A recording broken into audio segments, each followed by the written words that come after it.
Começa agora Descobrindo a Revista Espírita. Os fatos, os fenômenos, as análises que auxiliaram Allan Kardec a consolidar os alicerces do Espiritismo. Descobrindo a Revista Espírita. Pesquisa e apresentação, Luiz Armando de Freitas Ferreira. O início da década de 60 do século XIX mostrava uma Europa que ampliava seu domínio colonialista sobre outros continentes. Nasce o compositor Gustav Mahler e o alemão Schopenhauer exerce cada vez mais influência sobre o pensamento filosófico, tendo como princípio fundamental da natureza a vontade, a qual seria a fonte de todos os sofrimentos, apoiando no nada a salvação.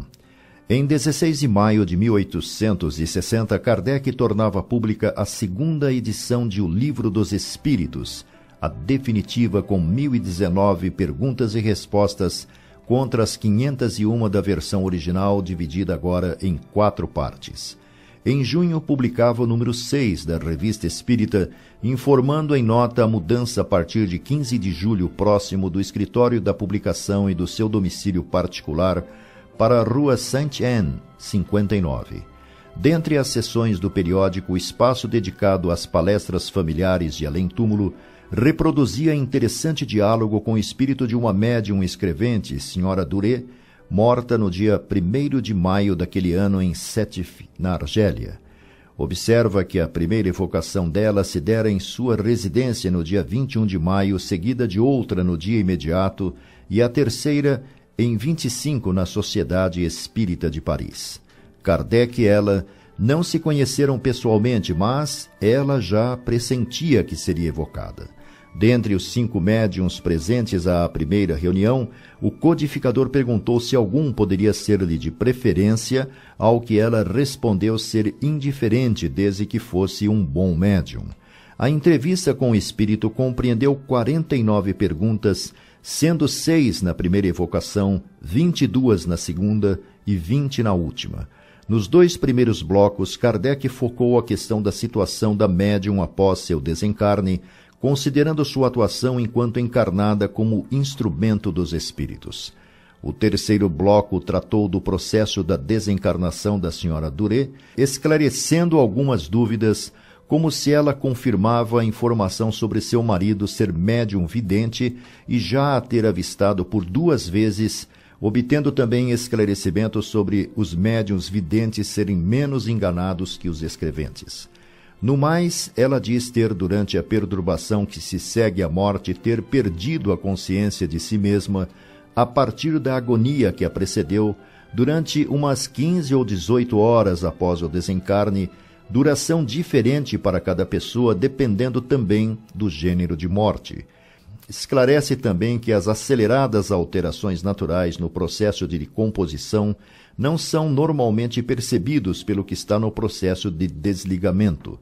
Kardec observa em nota ser esse fato análogo ao que se passa na volta do espírito ao mundo corporal, tomado de uma perturbação que vai crescendo à medida que os laços fluídicos que unem a matéria se apertam até as proximidades do nascimento.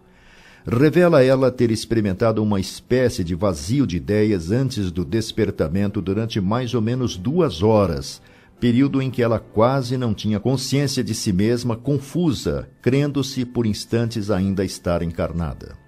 Confirma despertar-se rodeada de espíritos que ajudavam a sair da perturbação e manter-se ligada ao marido que a vê e evoca.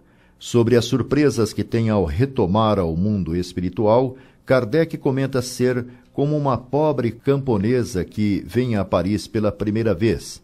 Frequentará uma sociedade e morará num bairro compatível com a sua situação.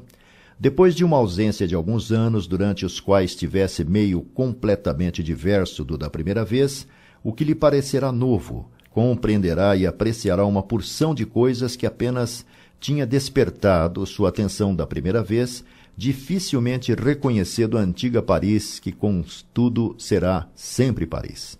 No tocante aos 2 primeiros blocos de perguntas da entrevista, A ex-médium diz que bons espíritos apreciam a intenção e, quando julgam útil, podem servir-se de qualquer espécie de médium segundo o fim em vista. Observa, porém, que, em geral, as comunicações são tão mais seguras quanto mais sérias as qualidades do médium. Aponta como defeitos que mais acesso dão aos espíritos mal intencionados o orgulho e também a inveja, que é uma decorrência do orgulho e do egoísmo, acrescentando que o médium que não é humilde não merece nenhuma confiança, tendo muito mais chance de ser enganado.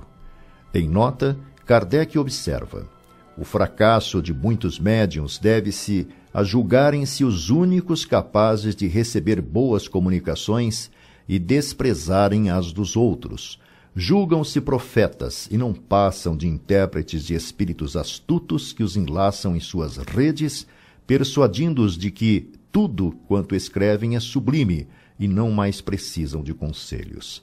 A crença de certos médiuns na infalibilidade e na superioridade de suas comunicações é tal que nelas tocar é quase uma profanação.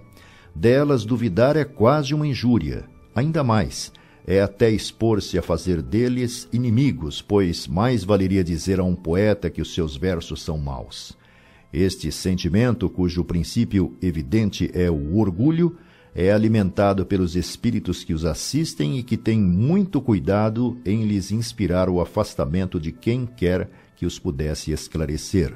Só isto deveria bastar, se não estivessem fascinados para lhes abrir os olhos. Há um princípio que ninguém poderia contestar, o de que os bons espíritos só podem aconselhar o bem. Um sinal não menos característico dessa origem é a adulação de que os maus espíritos não são ávaros em relação a certos médiuns.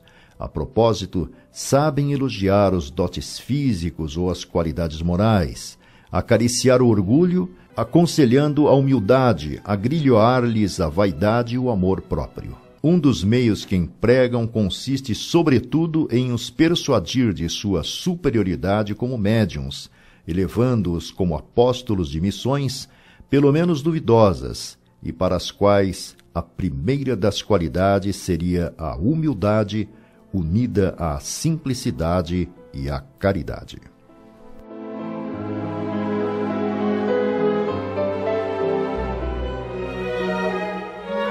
Você ouviu Descobrindo a Revista Espírita. Pesquisa e apresentação, Luiz Armando de Freitas Ferreira.